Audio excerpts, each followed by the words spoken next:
Hola, bienvenidos a Un Té con Manzanilla. Yo estoy muy emocionada. La verdad es que este 2026 ha traído muchísimos invitados que admiro. Admiro su trabajo, admiro su compromiso, admiro su investigación, porque cada uno en su trinchera, bueno, pues ha hecho lo propio y está hablando de cosas que se necesitan escuchar en el mundo y estamos alzando la voz y estamos diciendo, hey, aquí hay un lugar seguro para ti, un lugar donde puedes estar y habitar de otra forma. Y la invitada que tengo hoy no es la excepción. La verdad es que es un gran honor tenerte, Juan, aquí. Te sigo desde hace un montón y bueno, son sueños cumplidos gracias a que un día hubo una recuperación y hoy puedo estar haciendo este trabajo que me llena, me nutre, pero además cumple la misión de brindar esperanza. Gracias por estar aquí el día de hoy. Un honor. Gracias, Carla. Gracias. Gracias a ti. Platícanos un poquito de ti, quién es Juana en su vida diaria, pero quién es Juana profesional también, en las 2 partes. Cuántas cosas. Bueno, pues yo soy Juana María Fernández, soy psicóloga y nutricionista, soy especializada en trastornos de conducta alimentaria y en general en neurociencia. Mi formación académica ha ido en la neurociencia y dentro de la neurociencia lo que es la neurociencia y el funcionamiento del cerebro en los trastornos de conducta alimentaria. En mi vida diaria soy mamá de 2 niñas. Y hago un montón de cosas, además soy un poco polifacética, me gusta hacer muchas cosas, me gusta jugar a tenis, me gusta pintar, me gusta hacer muchas cosas. Pero bueno, sobre todo creo que me gusta mucho seguir aprendiendo y divulgar lo que sé, ¿no? Porque creo que los trastornos de conducta alimentaria hay mucha, y en la relación con la comida en general, no solo en lo que son los trastornos, en cómo es la relación con la comida, hay mucha información y muy poco conocimiento y falta mucho, ¿no? Además, faltan esas partes más nucleares de entender no qué comemos, sino el por qué y para qué comemos, dónde están las motivaciones, ¿no? Detrás de la conducta alimentaria, que es una conducta bastante primitiva y muy instintiva, pero muy compleja, ¿no? A la vez y tiene muchos factores que intervienen. Claro. Oye, siempre que entrevisto algo, hay como una historia detrás. ¿Por qué te interesaste en estudiar en TCA? ¿Por qué neurociencias? ¿Qué te llevó a esa parte, a elegir esta parte? Pues fíjate, yo estudié primero nutrición, fue mi carrera de elección al principio porque me apasionaba la alimentación, ¿no? De las personas y en cuanto a hábitos y veía lo poderosa, ¿no? Que podía ser la alimentación, no solo en la salud física, también en la salud mental, en la salud social, en la salud emocional, porque comemos todos los días, varias veces al día. O sea, es que es nuestra conducta más frecuente. Si hay una conducta que hacemos desde que nacemos hasta que nos morimos y la hacemos todos los días, varias veces al día, esa es comer, ¿no? Entonces esto me apasionaba. Y empecé a estudiar nutrición, pero en algún momento veía que faltaba algo, ¿no? O sea, yo veía personas inteligentes, motivadas, que entendían perfectamente lo que les pasaba, que tenían muchísima teoría y que no podían cambiar su conducta alimentaria. Entonces veía cómo se repetían esos patrones y cómo entraban esos bucles, pues se veía afectada su autoestima, su autoconcepto, porque era como yo que soy capaz de todo, ¿por qué con esto no puedo? ¿Por qué con mi alimentación no puedo, no? ¿Qué me está pasando? Y entonces ahí empecé a estudiar el papel, otros papeles, ¿no? Que no me enseñaban en mi carrera de nutrición. Entonces empecé a ver la importancia del cerebro, de los circuitos de recompensa, del estrés, del trauma, de las emociones. Y empecé cuando estaba en tercero de nutrición, me matriculé en psicología y empecé a estudiar psicología. Y ahí ya completé un poco el puzzle, dije: "Dios, o sea, es que son todas estas piezas que me faltaban para entender la conducta alimentaria, por qué las personas cómo comen", ¿no?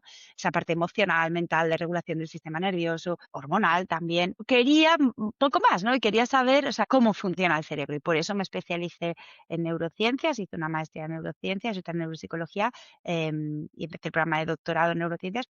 Siempre para entender los trastornos de Claro. conducta alimentaria, para entender todas las partes, la parte biológica, pero también la parte social, la parte emocional, todos los factores que intervenían en la conducta alimentaria. Y creo que, bueno, a estas alturas, después de 20 años, creo que lo entiendo.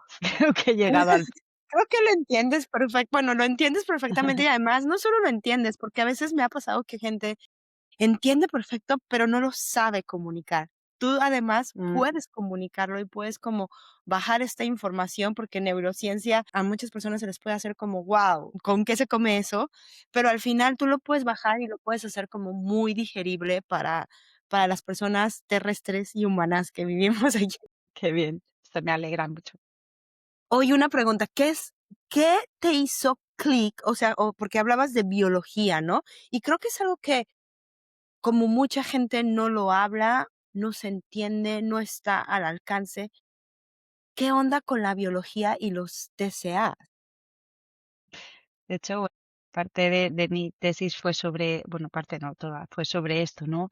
Cambios estructurales y funcionales que hay en el cerebro de los trastornos de conducta alimentaria. Yo quería averiguar, y luego te contaré si llegué a alguna conclusión o no en mis estudios, pero quería averiguar si los TCA eran una causa o una consecuencia de estos factores cerebrales, ¿no? Del funcionamiento de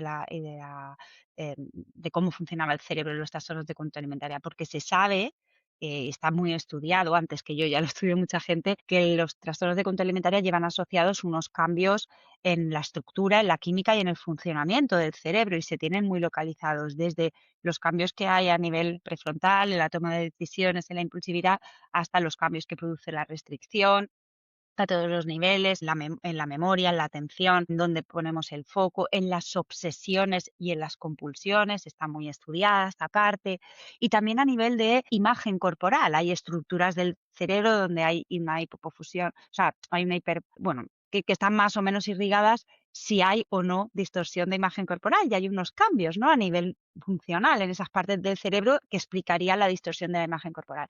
Y un poco mi idea al inicio era estudiar si estos cambios eran premórbidos, o sea, estaban antes de que se desarrollase el TCA y entonces hacía a la persona vulnerable a desarrollar un TCA porque tenía esta condición, su cerebro, esta manera de funcionar, o eran consecuencia de haber desarrollado el trastorno de conducta alimentaria y como consecuencia se daban estos cambios cerebrales. Bueno, las conclusiones fueron que hay muchos cambios que están en la base, es verdad, que nos hacen más vulnerables. La vulnerabilidad no garantiza que tú vayas a desarrollar nada, pero es verdad que bueno, pues está ahí de base y estos cerebros pues más obsesivos, con una atención más focalizada, más selectiva, más perfeccionista, ¿no? Luego en la práctica en qué se ve, en características de la persona como el perfeccionismo, la rigidez, el pensamiento todo o nada, la atención más selectiva o más focalizada. Sí que hay una vulnerabilidad a desarrollar un trastorno de conducta alimentaria, porque el control, bueno, pues sabemos que está ahí en la base. Pero luego hay otras muchas cosas que son consecuencia de la restricción. Por ejemplo, un cerebro que está privado, que está restringido, entra en alarma alerta, detecta peligro y hace esos cambios a nivel de memoria, de atención, de concentración, de ansiedad, de reactividad, que no solo son psicológicos, son biológicos también y que mantienen luego el problema, ¿no? Ese bucle, ¿no? Yo muchas veces le digo a mis pacientes, es que no eres tú, es tu cerebro, ¿no? Y sí. Porque es como, ¿por qué no puedo? ¿Por qué no soy capaz? ¿Qué está pasando? Bueno, porque esto no es fuerza de voluntad. Los cerebros no cambian con fuerza de voluntad, cambian con práctica. Esta es la buena noticia, que el cerebro es plástico, es maleable y se puede reeducar a este nivel, ¿no? A nivel conductual, pero es mucha práctica y no es una cosa como las dietas, a partir de mañana mi cerebro funcionará distinto. Eso no existe. Entonces es un empiezo a moldear y ahí se van a ir dando los cambios progresivamente, pero es un trabajo de fondo. Al escucharte me hace pensar, porque todavía encuentro personas que dudan mucho de una recuperación total. O sea, que dicen, uno no Mm, se puede recuperar porque eso siempre va a estar en tu cabeza, pero ahorita dijiste algo importante, que nuestro cerebro es maleable, nuestro cerebro cambia. ¿Es posible la recuperación? sí, es posible la recuperación. Y es posible la recuperación por una razón, y es que luego hay que ver las consecuencias que ha dejado el trastorno bueno, y trabajar sobre las consecuencias, que esto es otra cosa, ¿no? Esa parte secundaria al trastorno en otras muchas áreas de la vida y que están manteniendo el problema y que puede ser que lo hagan, que hagan que se cronifique el problema, que algo se haya cronificado no significa que sea cronificado porque lo que lo está manteniendo se ha cronificado. Entonces hay Okey, muchos factores que claro. trabajar y eso complica la cosa.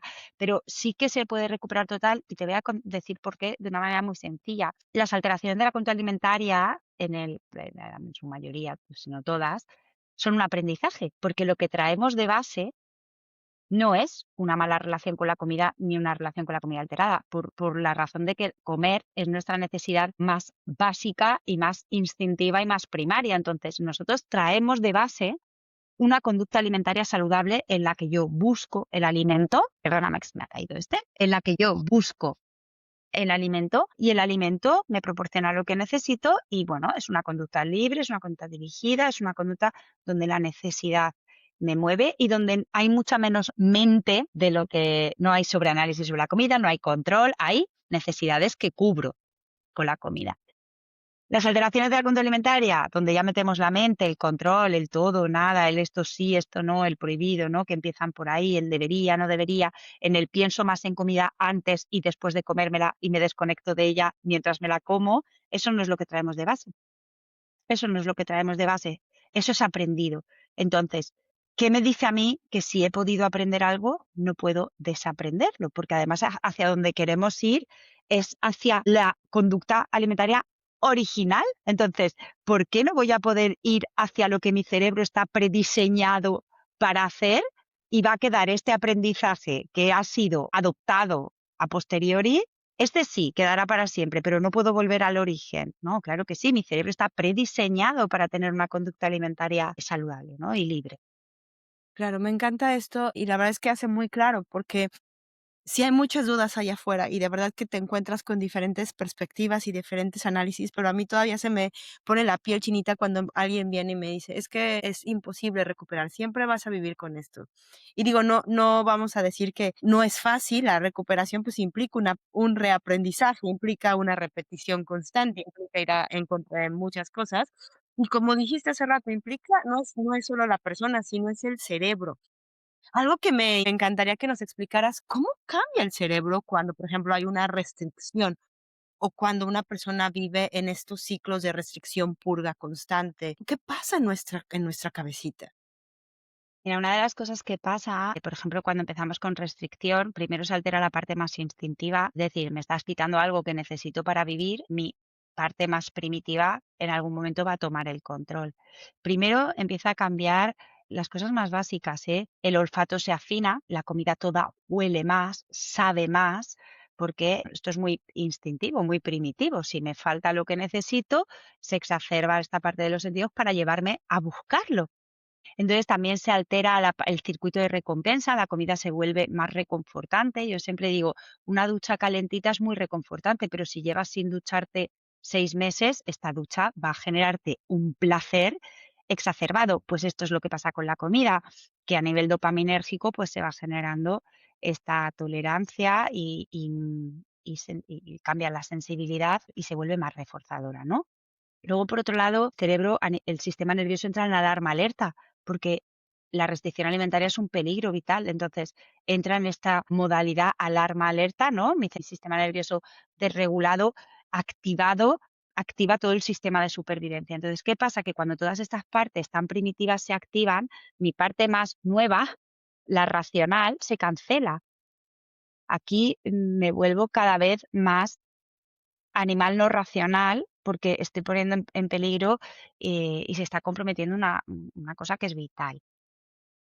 Cada vez puedo racionalizar menos y cada vez la parte instintiva y primitiva va tomando más el control. Aparece la impulsividad, aparecen las obsesiones, cada vez pienso más en comida, aparece este sistema de recompensa que está alterado, entonces la comida es mucho más reconfortante, además se va generando tolerancia y cada vez necesito más cantidad para obtener el mismo efecto. Y luego también hay otras cosas que no tienen que ver con el cerebro en sí, bueno, o pues sí, pero con la mente, con la parte más psicoemocional y psicológica.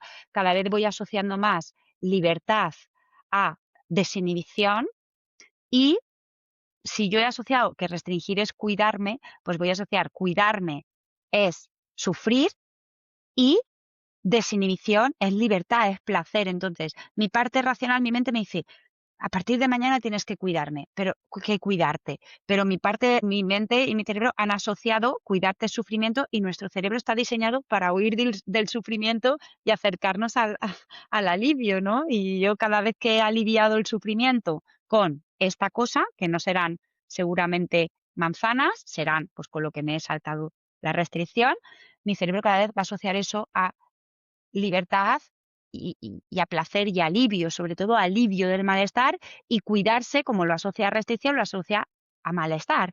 Entonces cada vez me cuesta más seguir la restricción y menos saltármela.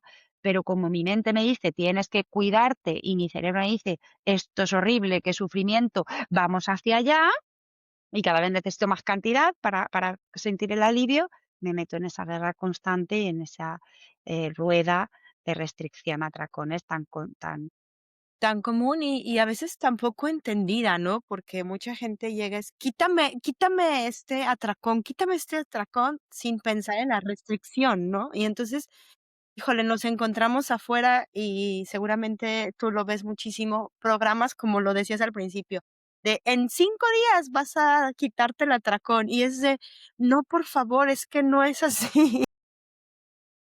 no, no funciona así. No De hecho, funciona no así. funciona así, ¿Qué no. pasa Además es entonces?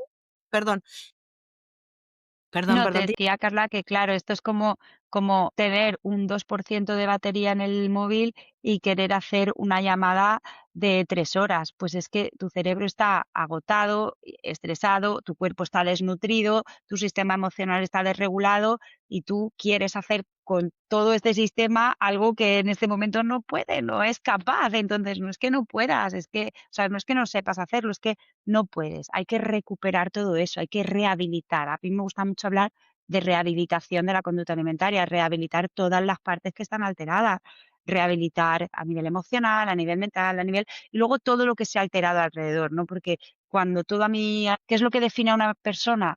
Lo que le gusta, lo que piensa, lo que hace, lo que siente, sus aficiones, sus pasiones.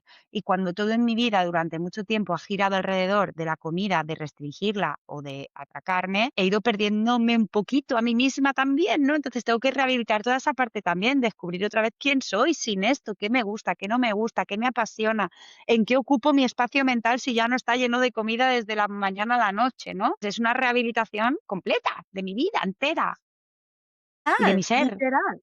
Sí, o sea, es que a veces creemos que, bueno, ya nada más es que coma y listo, pero es que en realidad un trastorno de la conducta alimentaria toca todas las partes de tu vida, toca todas. Y entonces cuando te estás Mm, recuperando, no nada más es sentarte a comer, es que va a haber muchas cosas alrededor de tu vida, o sea, de tu entorno que se van a mover y que te vas a empezar a cuestionar, ¿realmente me gustaba esto? O sea, a mí por ejemplo, yo te pongo el ejemplo. Yo pensaba que me gustaba mucho el arroz de coliflor en mi trastorno y decía: "Es lo más rico que puede haber". Y después, cuando me empecé a recuperar, comí arroz y dije: "Claro que el arroz de coliflor no sabe a arroz, sabe a coliflor". Y el arroz sabe a arroz. Y la verdad es que del arroz de coliflor al arroz normal, prefiero el arroz. Pero en un momento, si tú me hubieras preguntado 5 años antes, yo te hubiera dicho: "Odio el arroz, prefiero el arroz de coliflor". Pero entonces fue un trabajo de, claro, el arroz sabe mucho más bueno, tiene otra el olor, todo es distinto. Entonces, uno va a tener que con el tiempo, y es, pues, con tiempo, realmente entendiendo qué es lo que prefiere, qué es lo que nos gusta, sin esta vocecita interna del trastorno diciéndonos: "Prefieres esto", aunque no es real, ¿no? claro. Y luego que la coliflor está muy rica, pero la coliflor está rica cuando quieres comer coliflor y te apetece coliflor. Exacto. Pero cuando tú has asociado que la coliflor significa renunciar al arroz, pues claro, ya le estamos dando ahí significados a la coliflor. Y luego también esta mente dicotómica que se, ¿no? O coliflor o arroz. ¿Y por qué no arroz con coliflor? Que además era uno de los platos preferidos de mi abuela, ¿no? El arroz con coliflor y con bacalao. Entonces, ¿por qué no esto y esto no es? ¿Esto o Oye, esto? exacto. Claro, claro, y es como este todo o nada, me encanta. ¿Qué pasa, Juana, cuando nos empezamos a recuperar con nuestra o sea, qué pasa en la parte de nuestro cerebro? Cuando empezamos a comer, cuando empezamos a integrar un poco más de compasión, cuando empezamos a acompañarnos, ¿qué pasa? Una de las cosas que pasan cuando empezamos a renutrirnos, solo con la renutrición, ¿eh? Es que se regula esta parte impulsiva, mi cerebro ya no está en alarma, alerta, aunque me cueste empezar a comer, aunque tenga que rehabilitar esa parte fóbica también del miedo a la comida que he ido por evitación generando miedo a la comida y esta parte de obsesión compulsión, pero a pesar de ese malestar, el cuerpo y el sistema nervioso empieza a regularse y empiezo a vivir menos en alarma alerta. Mi cerebro baja actividad y activación, ya no está tan hiperactivado. Entonces baja la parte obsesiva. Fíjate, empiezo a comer mejor y la obsesión baja. Lo contrario del control, cuanto más controlo y más restrinjo, más obsesión hay. Entonces se empieza a regular esa parte. Empiezan en el cerebro ocurren cosas increíbles, se reactivan muchas conexiones neuronales, el equilibrio hormonal se empieza a rehabilitar también. Las mujeres, sobre todo, sabemos el impacto que tienen las hormonas en nuestro estado de ánimo y en nuestro ser en el mundo. Entonces, imagínate todo ese sistema hormonal alterado. Cuando se empieza a regular, también cambian cosas. Mejora la memoria, mejora la concentración, con lo cual puedo estar más consciente, más presente, y eso también se retroalimenta. Cuanto más consciente y más presente estoy, más alimentación consciente puedo hacer, más conectada estoy con mi propia alimentación. Mejora el estado de ánimo. Es como que al nutrirse el cerebro se despierta, ¿no? Y el metabolismo también, que había estado ahí funcionando como todo. Y también es verdad que pueden empezar a aparecer emociones, esto es a veces en la parte, la cara B, porque cuando el control con la comida y el malestar con la comida y el trastorno conducta alimentaria lo está ocupando todo, otras cosas están dormidas. Estoy como anestesiada, ¿no? Emocionalmente. Cuando me empiezo a recuperar, aparecen emociones. Aparece la rabia, la tristeza, la ansiedad y tengo que aprender a sostenerlas. Por eso y la importancia de aprender regulación y del apoyo psicológico y del trabajo psicológico en los trastornos de conducta alimentaria, porque quitar la restricción y quitar los atracones va a hacer que aparezcan cosas que antes estaban tapadas por restricción y atracones. Van a aparecer emociones que a lo mejor no sé sostener porque llevo muchos años de mi vida anestesiándolas o tapándolas con comida o con restricción o con control. Entonces ahí aparece, y ahí a veces nos da la sensación como que estoy empeorando, ¿no? Es como, ¿quién me mandaría a mí ponerme tratamiento? Y bueno, no es que estoy empeorando, es que mi cerebro se está despertando y estoy empezando a funcionar sin esto. Al final es de lo que se trata la recuperación, de aprender a funcionar sin esto, porque esto, el trastorno, ha cumplido una función durante toda mi vida, por eso se ha mantenido, si no se habría extinguido solo, porque las cosas que no cumplen una función, mi cerebro las desecha. Esto ha estado cumpliendo una función a nivel emocional, a nivel de identidad personal, ¿no? Y yo tengo que descubrir quién soy sin el trastorno de conducta alimentaria, cómo funciono, a regular mis emociones sin control y sin atracones. Tengo que aprender muchas cosas, y es verdad que esto a veces, pero bueno, se va reconstruyendo el equilibrio a nivel físico, a nivel neuroquímico, a nivel hormonal, y poco a poco voy volviendo a la calma, esa parte más instintiva de impulsividad hacia la comida baja, la comida deja de ser una amenaza, empieza a ser algo que está siempre ahí para mí y soy yo quien la elijo, no algo contra lo que reacciono, sino algo con lo que respondo. Todas esas cosas son las que pasan ya a Digo, nivel y mucho más, ¿no? fisiológico No nos y alcanzaría mucho tal más. vez el No podcast nos para decir alcanzaría. todos los cambios que hay.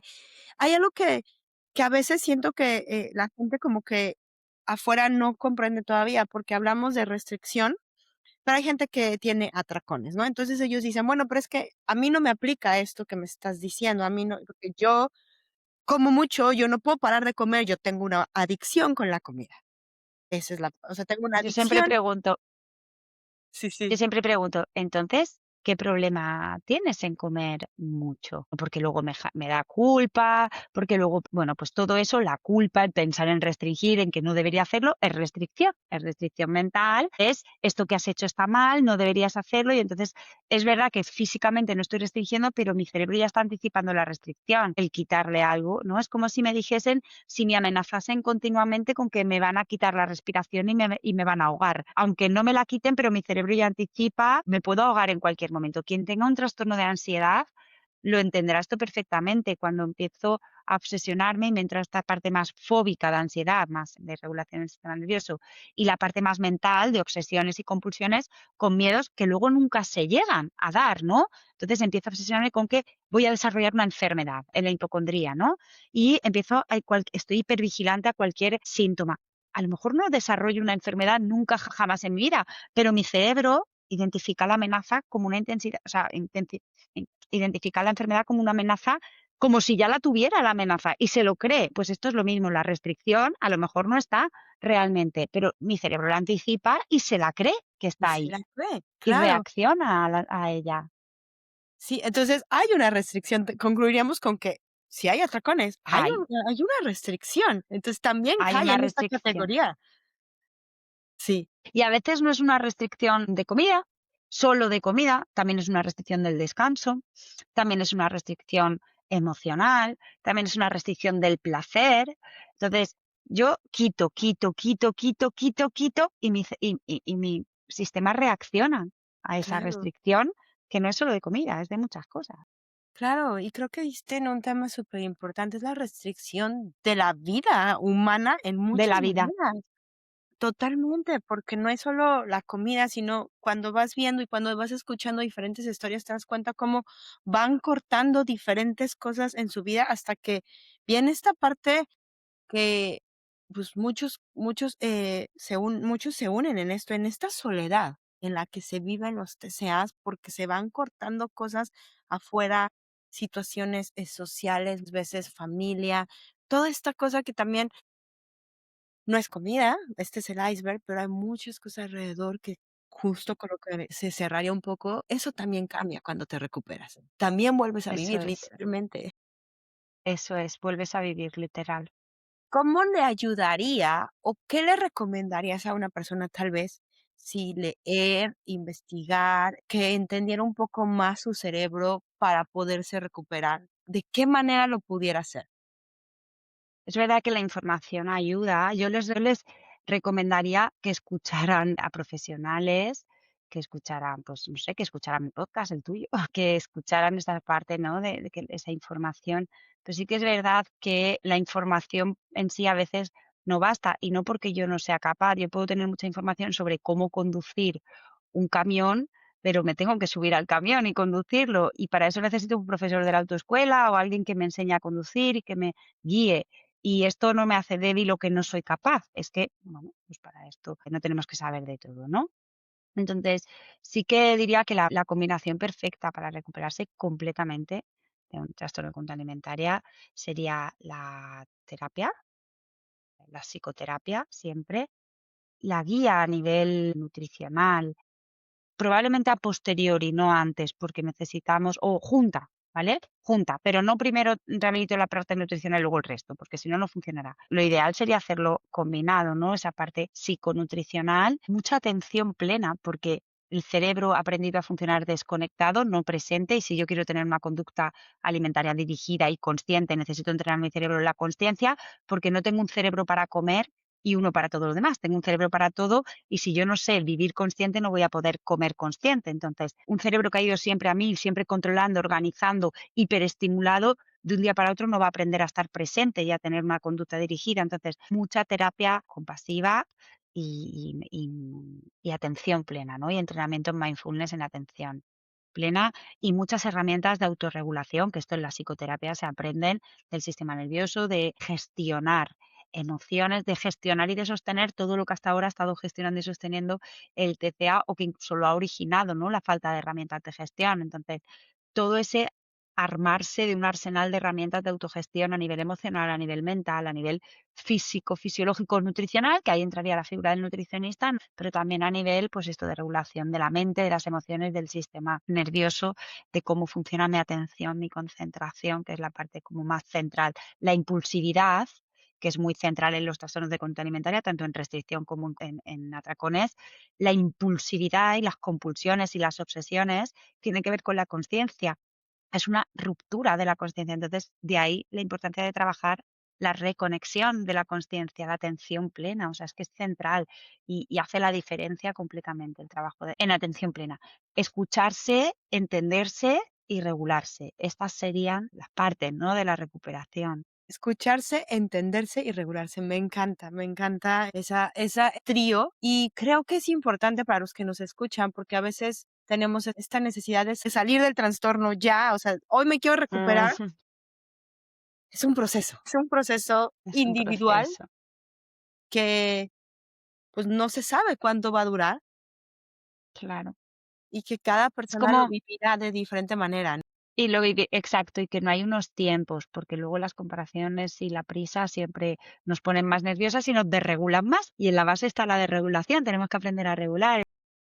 En la recuperación tenemos que tener paciencia y confianza, o sea, confianza de que yo, si doy los pasos en esa dirección, voy a llegar donde quiero, pero por más que quiera yo dar los pasos más deprisa, yo no puedo decir a partir de mañana tocaré el piano o hablaré japonés. Yo puedo decir a partir de mañana empezaré a aprender a tocar el piano, empezaré a aprender a hablar japonés y confío en que si yo acudo a todas mis clases, practico y voy a mis lecciones, acabaré tocando el piano y acabaré hablando inglés o japonés o el idioma que sea. Pero si yo pretendo hablarlo mañana, es que me voy a frustrar muchísimo y ¿sabes qué va a pasar? Que voy a abandonar.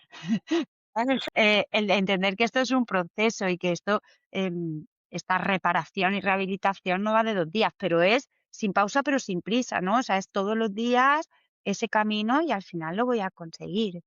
Claro, yo siempre les digo, es que no hay una razón por qué no. Si vas todos los días, si asistes a tu tratamiento, si haces las tareas, si cumples, no hay una razón por qué no pase. No hay. Exacto. Va a pasar tarde que temprano. Juana, el tiempo voló. Ay, Algo qué que pena. quisieras decir que no te haya preguntado, pero que digas, es importante comentarlo hoy. Vale. Mira, para mí hay una parte importante que es el que, aunque entendamos los trastornos de conducta alimentaria que tiene una parte psicológica, biológica, no es tu cerebro, ¿no? Que a veces digo, no, esto es tu cerebro, no es desde esa parte de, bueno, es tu cerebro, es tu dopamina, no, es una parte mucho más humana. No nos olvidamos de que somos humanos con una parte biológica y psicológica, pero humanos, ¿no? No olvidarnos de nuestra humanidad. Entonces es entender que aunque los cambios sean biológicos, en realidad es mi cerebro intentando protegerme de algo. Por eso están amenazan. ¿De qué me está intentando proteger mi cerebro? Y ahí es donde tengo que mirarme con muchísima compasión a mí misma desde el cuidado y no desde el control. Me tengo que recuperar para que mi cerebro deje de hacer esto y mi mente deje. No, es un momento, para, escucha, comprende, ¿no? Escucha, entiende. ¿De qué te está protegiendo tu cerebro? ¿Qué ha pasado aquí para que se hayan dado todos estos cambios, estas adaptaciones? Y ahora parece que tu cuerpo y tu cerebro se han vuelto en tu contra. No están en tu contra, están intentando salvarte la vida y protegerte. Entonces, no puedes recuperarte desde la lucha. Eso ha pasado porque precisamente por la lucha, ¿no? No es un problema de que no te controles, es que has controlado demasiado, ¿no? A lo largo de tu vida. La ciencia nos dice que el cerebro, que la conducta a nivel neuronal y la plasticidad del cerebro puede sanarse y puede recuperarse y puede rehabilitarse. La experiencia, que para mí es lo más valioso, me dice que el conocimiento está bien, pero que la paciencia y el cariño y tener un entorno seguro con el que aplicar todo esto hace la diferencia. Sí, y luego a veces tener una idea realista de lo que significa recuperarse. ¿Recuperarse significa volver a ser quien yo era antes del TCA? Pues hombre, no, porque es que no podemos borrar nuestras experiencias de vida. Recuperarse consiste en es que esto ya no sea una herida abierta, que sea una cicatriz, ¿vale? Que es ese recordatorio de ahí dolió, pero ahí sanó, ya no hay herida, no existe tal herida, se ha curado, pero no por eso desaparece la vivencia, y el poder colocar esta vivencia en el lugar que corresponde. A veces muchas personas creen que no se han curado porque es como o que no se van a poder curar porque esto es para toda la vida. Yo nunca voy a poder tener una relación con la comida como si esto no me hubiese pasado. Y yo siempre digo, y menos mal, porque yo sé que muchas de las conductas antes de tener un TCA han habido conductas alimentarias alteradas que no llegaban a ser un TCA y son las que te han llevado al TCA. Entonces, que tú nunca más vuelvas a ver la comida de la manera que la veías antes, que siempre haya un sí, pero, un pero hay que estar atento con esto, pero ojo, cuidado con la connotación que le das a la comida. Esto es bueno, esto te protege. Y luego, nunca me voy a recuperar, nunca voy a poder estar con la comida como si nunca hubiese tenido un TCA, porque siempre voy a tener un miedo. Fantástico, el miedo te protege, porque ir por la vida sin miedo nos mete en muchos líos. Tener ese plus de miedo, de precaución, de prevención, te hace que estés más protegida frente a desarrollar un trastorno de conducta alimentaria otra vez o otro diferente que una persona que nunca ha tenido uno, porque tú tienes los conocimientos, sabes dónde están los peligros, los identificas. Entonces, ¿voy a volver a tener una relación con la comida en blanco como si nunca hubiese tenido experiencias? Pues no, pero bueno, eso no tiene por qué tener connotaciones negativas, lo podemos convertir en algo valioso y en algo útil. Claro, y qué bueno que me encanta que lo nombras, ya nada más me gusta cómo cerrar esto, porque además la recuperación, o sea, te brinda tantas herramientas que estas mismas herramientas las vas a ir aplicando en diferentes circunstancias de tu vida, o sea, porque va a haber muchas cosas en la vida de cada uno que nos vayan pasando que nos puedan desregular.